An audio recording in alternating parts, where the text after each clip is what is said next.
mystery.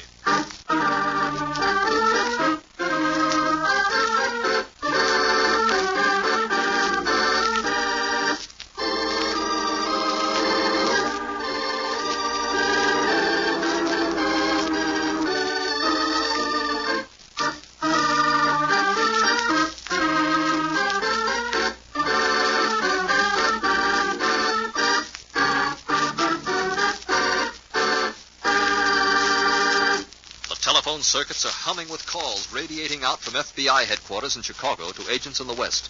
As our scene opens, we hear... Denver FBI, Knox speaking. Hello, Knox. This is Sam Judson in Chicago reporting a jewel theft. I'm listening. Mr. Digby, president of Giles Department Store here, reported it a short while ago. They're selling the Babson collection of jewels. Some nice rocks in that batch, I'll bet. Yes, and one of them is missing. A fabulous diamond bracelet. Where do we go from there? It seems that the bracelet was first missed about 3:30. Several customers had been interested during the afternoon. One man in particular stands out in the clerk's mind. Well, what's his description? About 50, gray hair, bushy eyebrows, and penetrating brown eyes. Very distinguished. Anything unusual? Yes, a slight French accent. Well, where does the Denver Bureau fit into the puzzle? Maybe it doesn't, but the chief wants all the westbound trains checked to see if we can locate the Frenchman. Assuming that the thief was in Giles' store in Chicago around 3:30 and left for the west on the first train, he would have caught the 5:30. When she goes through Denver, get aboard and see what you can see. Well, how do you figure he left Chicago on a train and is heading for the coast? It is pretty flimsy evidence, but oddly enough, he took the clerk's name. Said on his return from the west coast he would stop in again. Can you beat that for boldness?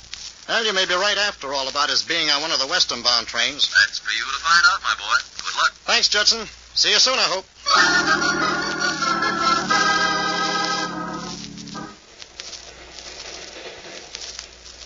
I beg your pardon, but haven't I seen you somewhere before? I believe it not, monsieur. Funny, though. I thought I might have seen you in Chicago. I have never been there myself. I passed through only on this train yesterday for the first time. I wish we had time to get off and look around. Oh, you're traveling with someone else, huh? Oh, yes, my wife, Madame Bedeau, and I left New York together several days ago. Where you bound? For the West Coast. Well, I hope your business isn't too pressing, because I'm going to have to ask you to get off at the next stop with me. Oh, but monsieur, this is some sort of a joke. 1 minute you wish to be my friend, the next minute my enemy. On the contrary, Mr. Badeau, I'm an agent of the FBI, and your description fits perfectly the case I'm working on. The mistake in your alibi also fits.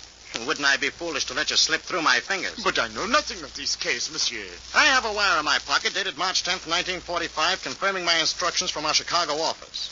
The story fits perfectly. This is it, Mr. Badeau, where you get off. How did Knox decide that Badeau was his man? In a minute, Knox will tell us how, but first...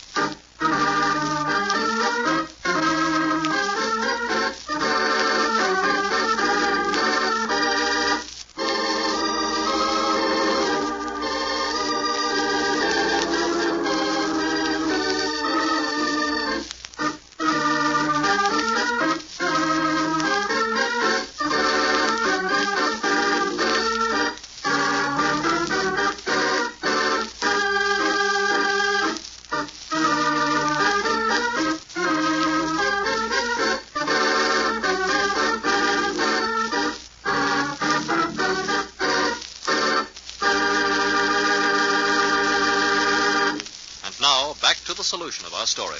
Being a foreigner who apparently had not done much traveling in this country, Mr. Badeau did not realize that there is no train service through from east to the west coast. There is always a break in Chicago where one has to change to another train. So when Mr. Badeau declared he had not been off the train and had come through from New York, I was pretty convinced that he was my man. And as it turned out, I was right.